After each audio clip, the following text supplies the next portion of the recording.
El barroco, precedido del Renacimiento y del manierismo, se generó en Roma durante el siglo XVII y se extendió hasta mediados del siglo XVIII por los estados absolutistas europeos. Derivado del portugués barro, que significa perla de forma diferente, se utilizó de forma despectiva para indicar la falta de regularidad y orden del nuevo estilo. La característica principal de la arquitectura barroca fue la utilización de composiciones basadas en puntos, curvas, elipses y en espirales. Bajo estos aspectos geométricos, se trataba de reproducir una sensación de misterio enfocándose en generar un impacto más emocional que intelectual, como el que el Renacimiento sostenía, y con ello llegaba a producir una complejidad visual.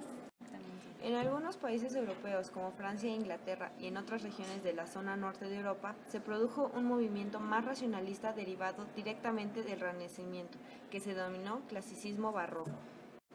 Este nuevo estilo alcanzó su momento álgido entre 1630 y 1670. A partir de entonces, el barroco se extendió por el resto de Italia y de Europa. Siempre se tuvo un importante aspecto religioso, ya que se consideraba la exaltación del absolutismo, del misticismo religioso a través del Papa o del gobierno a través del monarca. Por ello, las iglesias fueron los edificios más importantes, ya que éstas expresaron el nuevo movimiento, reformándolas, sobre todo resaltando las fachadas.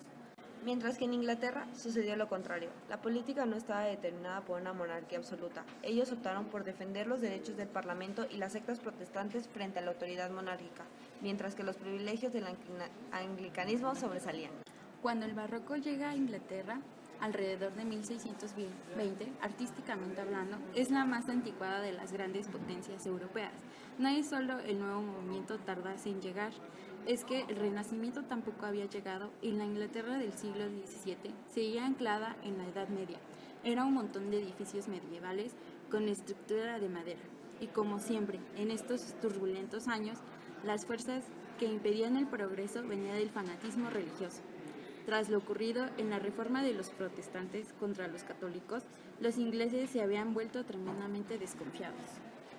En 1666 sucede el gran incendio de Londres, que obligó a una reestructuración de esta ciudad conforme a los nuevos movimientos dados en el arte.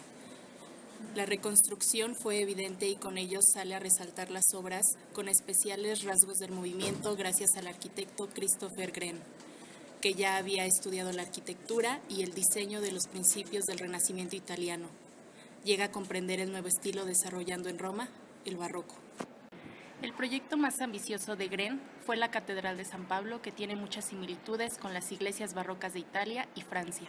Siendo un ejemplo único de arquitectura barroca inglesa, el templo dedicado a San Pablo ha ocupado el mismo emplazamiento desde el 604 después de Cristo. La idea principal del nuevo templo era construir un monumento que resalte como palacios y las residencias de los monarcas y que compitiera con ellos en cuanto a belleza. El proyecto inicial de Wren era construir un templo de planta central a partir de una cruz griega en la que no hubiera división en naves y el espacio central se cubriera con una gran cúpula, pero rechazaron su idea, además de su precio, por semejarse demasiado a las iglesias católicas, ya que existía un fuerte conflicto entre el anglicanismo y el catolicismo. Entonces decidió fusionar los dos estilos, el de las iglesias católicas de Italia y el estilo clásico de las iglesias anglicanas. Retornó a la cruz latina insertando en el crucero un ancho espacio ortogonal y una cúpula. La planta de 3 naves tiene las laterales formadas por capillas, con cúpulas unidas.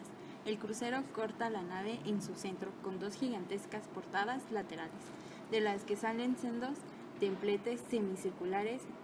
En la estructura terminada creó diversidad y una apariencia de fuerza colocando nichos entre las columnas cada 4 aberturas. Arriba del peristilo se levanta un segundo piso rodeado por un balcón balaustrado llamado la Galería de Piedra. La planta del ático está ornamentada por pilares alternados y ventanas La planta del ático está ornamentada por pilares alternados y ventanas rectangulares, las cuales son puestas debajo de la cornisa, creando una sensación de luz.